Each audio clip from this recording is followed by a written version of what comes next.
अस्सलाम वालेकुम नाज़रीन, अवामी तनाज़ुर के नए ब्लॉग के साथ मैं हूं खालिद भट्टी। आज के इस ब्लॉग में 3 मौज़ूआत पे बात करेंगे। 2 पे बहुत मुख्तसरन बात करेंगे, एक पे थोड़ा तफसील से बात करेंगे। 3 इशूज़ हैं। एक तो नए DGISI की तैनाती हो गई, सुप्रीम कोर्ट का तफसीली फ़ैसला आ गया और तहरीक इंसाफ ने अपनी हिकमत अमली में तब्दीली की है। तो ये वो 3 मौज़ूआत हैं जिसके ऊपर आज हम बात करेंगे। सबसे पहले, इससे पहले कि हम आपको जो है वो तफसीलात फ़राहम करें, तज्ज़िया करें, आपसे गुजारिश है कि अगर आपने हमारा चैनल अवामी तनाज़ुर अभी तक सब्सक्राइब नहीं किया, उसको सब्सक्राइब कर लें। आपको व्लॉग पसंद आए उसको शेयर करें, लाइक करें और महज़ब अदा से अपनी राय का इज़हार करें। बेल आइकॉन ज़रूर दबा दें, टल्ली ज़रूर खड़का दें। अब हम बढ़ते हैं अपने आज के मौज़ूआत की तरफ। पहला हमारा मौजू है कि नए DGISI की तैनाती हो गई। जनरल नदीम अंजम साहब जो हैं वो 30 सितंबर को घर चले जाएंगे और उनकी जगह पर लेफ्टिनेंट जनरल मोहम्मद आसम मलिक जो हैं वो ज़िम्मेदारियाँ संभाल लेंगे। ये एडजुटेंट जनरल हैं इस वक्त GHQ में, और जो फैज़ हमीद का फील्ड कोर्ट मार्शल हो रहा है उसके सारे मामला को ये देख रहे थे। तो ये और सारी इन्वेस्टिगेशन ये वो सारा इन्हीं के जो है वो ज़ाहिर है नीचे जो इदारे हैं उन्होंने की। तो अब ये आ गए हैं DGISI। 30 सितंबर को ये अपनी ज़िम्मेदारियाँ संभाल लेंगे। अब देखते हैं कि क्या कोई तब्दीली वाक़ होती है। ये जो पहले की पॉलिसी थी जनरल नदीम अंजम की, उसको वो जारी रहती है, क्योंकि असल में शख्सियात से सिर्फ तरीका बदलता है। पॉलिसियाँ तो ज़ाहिर है जो आर्मी चीफ़ की पॉलिसी होगी वही चलेगी, लेकिन तरीका बदल जाता है शख्सियात के तब्दील होने से।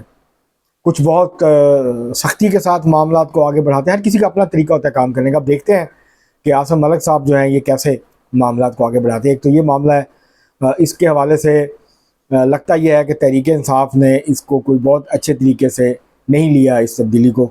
अब देखते हैं कि आगे चल के क्या होता है, इसके क्या असरात मुरतब होते हैं पाकिस्तान की सियासत पर, क्योंकि ISI का बहुत अमल दखल है और ISI की बहुत ज़्यादा पाकिस्तान की सियासत के हवाले से उसकी बहुत ज़्यादा अहमियत है।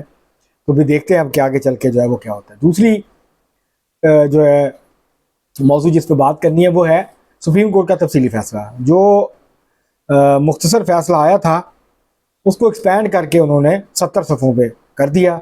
70 सफ़ों का फ़ैसला था, निकला कुछ नहीं है इसमें से। जो एक जवाब फराहम करना था कि हमने ये क्यों किया है, तो वो कम से कम ये 8 जजेस मोअज़्ज़ज़ जज साहबान सुप्रीम कोर्ट के, ये वो जो केस बिल्ड करना था, अपना पूरा आर्गूमेंट बिल्ड करना था, वो ये नहीं कर सके हैं। इन्होंने हमें लेक्चर दिया है कि जमहूरियत क्या होती है और जमहूरियत में इंतखाबात की क्या हैसियत है, इंतखाबात में इलेक्शन कमीशन का कितना अहम किरदार है। अब ये वो बातें हैं जो हर सियासी कारकुन और पाकिस्तान की सियासत से दिलचस्पी रखने वाला शख्स जानता है, लेकिन पहले तो लेक्चर दिया गया है कि ये होती है जमहूरियत और फिर जो है वो आगे की बात की गई। मसला ये है कि मकसूद नशिस्तें दे तो दी, अब उसका आइनी और कानूनी जवाब फराहम करना है, और इसीलिए उन्होंने अपने 2 ब्रदर जजेस जो हैं, जस्टिस नईम अखवान साहब और जस्टिस मीनुद्दीन खान, जिन्होंने ये कहा था कि ये 8 जजेस का फैसला आइन की खिलाफ वर्जी और इस पर अमल दरामद ना किया जाए, उस पर शदीद नाराज़गी का इजहार किया। और मज़े की बात यह है, ख़ुद फरमाते हैं कि ख़ुद जो है वो तनकीद की है इन्होंने अपने फ़ैसले में। जो PTI का इंटरा पार्टी इलेक्शंस के ऊपर काजी फायज़ साहब की क़यादत में 3 रुकनी बेंच का फ़ैसला था, जिसमें मोहम्मद अली मज़हर साहब थे और मुसर्रत हलाली साहबा थी उनके साथ। तो ये जो उसके ऊपर तनकीद की है। अच्छा, ये 8 जज समझते हैं कि ये जो चाहे कर सकते हैं, ये इलेक्शन कमीशन की ऐसी की तैसी कर दें, ये पार्लियामेंट के ऊपर जो है वो उंगली उठाएं, लेकिन इनके ऊपर कोई उंगली नहीं उठा, इनकी इंटेंशन के ऊपर कोई उंगली नहीं उठा सकता। ये तहस नहस करके रख दें, बेवकूफ़ कर दें इलेक्शन कमीशन को, बाकी इदारों को, लेकिन इनके ऊपर कोई बात, इनकी इंटेंशन के ऊपर कोई बात नहीं कर सकता। तो उनकी भी राय थी, आप उनकी राय का एहतराम करें। अब आप क्यों चीखें मार रहे हैं? तो ये जो फैसला है ये तारीख की रद्दी की टोकरी में और कूड़ेदान में जाएगा। ये उन फैसलों में से एक है जिसकी कोई ठोस वजूहात और बुनियाद मौजूद नहीं है। इसकी वजह सियासी है और वो हम पहले एक्सप्लेन कर चुके हैं, फिर किसी व्लॉग में इस पर बात करेंगे कि आखिर इसी फैसले के ऊपर, और अब तो मामला सीधे हो गए हैं, अब तो अदलिया में तकसीम बहुत वाज़ेह हो गई है, और अब जस्टिस मंसूर अली शाह साहब, मुनीब अख्तर साहब एक तरफ और काजी फायज़ ईसा दूसरी तरफ, अब ये आमने सामने है। अब लड़ाई बिल्कुल आमने सामने है और फैसला कुन मोड़ जो है वो मरला शुरू हो गया है। इस पर फिर तफसील के साथ बात करेंगे, लेकिन ये फैसला कुन लड़ाई सुप्रीम कोर्ट के अंदर अब शुरू हो चुकी है और ये सिर्फ सुप्रीम कोर्ट के अंदर की लड़ाई नहीं है, ये तहरीक इंसाफ की भी फैसला कुन लड़ाई है। अब हम आते हैं अपने तीसरे मौजू की तरफ, वो है कि तहरीक इंसाफ ने अपनी हिकमत अमली तब्दील की है।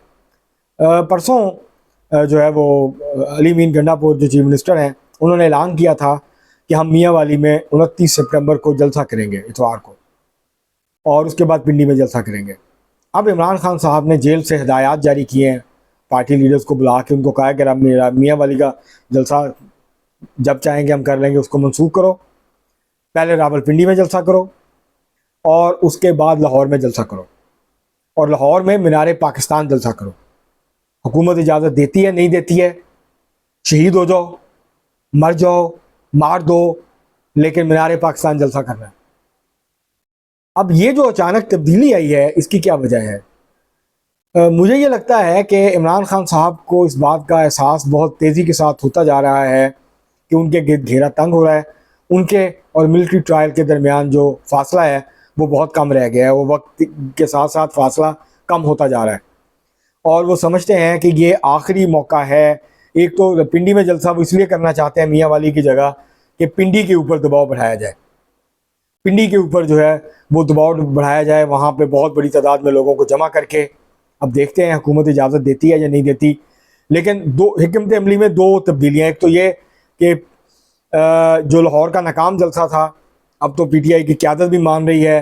जब हमने कहा था, हाँ अलबत्ता मैंने तादाद कुछ कम बताई थी अपने व्लॉग में, उसके लिए मैं माज़रत खाऊँ नाजरीन से। तादाद मेरी जो मैंने बताई थी उससे ज़्यादा थी, तो वो मैं क्लैरिफाई कर देता हूँ अभी। तो इसलिए मैंने वजाहत कर दी है कि वो तादाद जो मैंने तादाद बताई थी उससे ज़्यादा थी, आखिरी वक्त में जलसे के अंदर उससे ज़्यादा लोग थे, लेकिन एक नाकाम जलसा था। अब जो तहरीक इंसाफ ने का ये फ़ैसला है कि हमने लाहौर, क्योंकि हम लाहौर से हमारी उठान हुई थी, लाहौर से हमारी सियासी उठान थी। लाहौर का जो 30 अक्टूबर 2011 का जलसा था, उसमें हमें जो है वो सियासी मैदान में रेलिवेंट किया था, ला खड़ा किया था सामने, और हम मुल्क की नेशनल सीन में जो है तहरीक इंसाफ जो है एज पोलिटिकल फोर्स नमूदार हुई थी। तो अब अगर हम एक कामयाब और बड़ा जलसा लाहौर में नहीं करते तो पंजाब में हमारी जो है वो सूरत हाल ख़राब हो सकती है, हमारी पोजीशन ख़राब हो सकती है, हमारी हिमायत में कमी आ सकती है, और हमें मसाइल का सामना करना पड़ सकता है मुस्तकबिल में पंजाब में। तो इसलिए इमरान खान साहब ने ये हुक्म सादर फरमाया है कि पिंडी में जलसा करो पहले, और फिर जो है वो लाहौर में जलसा करो। उसके लिए कुछ भी करना पड़े वो करो, इजाज़त मिलती है नहीं मिलती, जलसा मीनार पाकिस्तान करना है, और जलसा लाखों का करना है, ताकि प्रेशर बने। क्योंकि अगर प्रेशर नहीं बनेगा तो उसका कोई फ़ायदा नहीं। आप जलसा करें, जुलूस निकालें, सड़क पे एहतजाज जो भी करना चाहें आप करें, लेकिन उसका फ़ायदा नहीं है, क्योंकि जब अगर वो प्रेशर नहीं पड़ेगा तो मुज़ाकरात का रास्ता नहीं खुलेगा और दबाव नहीं आएगा। दूसरी हिकमत अमली ये तहरीक इंसाफ ने जो तब्दीली की है इसी हिकमत अमली में, उसका दूसरा पहलू ये है कि तहरीक इंसाफ वकला तहरीक शुरू करने जा रही है।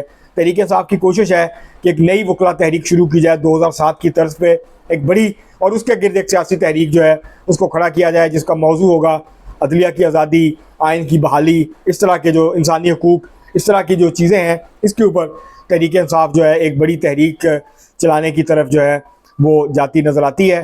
तो ये एक बड़ी वाज़े तब्दीली है हिकमत अमली में। लेकिन क्या जो बाहर क़यादत है वो उतनी ही एग्रेशन के साथ, जितना एग्रेशन इमरान खान चाहते हैं उसके साथ आगे बढ़ेगी, या उनकी जो जो मीठी ठंडी किस्म की जो पॉलिसी, होम्योपैथिक किस्म की पॉलिसी है, उसी को वो आगे बढ़ाएंगे। अब देखते हैं कि तहरीक इंसाफ किस तरह ये दोनों टास्क पूरे करती है, पिंडी का जलसा और फिर जो है वो लाहौर का जलसा। लेकिन एक बात वाज़ेह है कि इमरान खान साहब जो हैं वो एक इंतहाई जारहाना पॉलिसी चाहते हैं तहरीक इंसाफ के लिए, लेकिन तहरीक इंसाफ की जो बाहर क़यादत है वो शायद उसके लिए अभी आमादा नहीं है।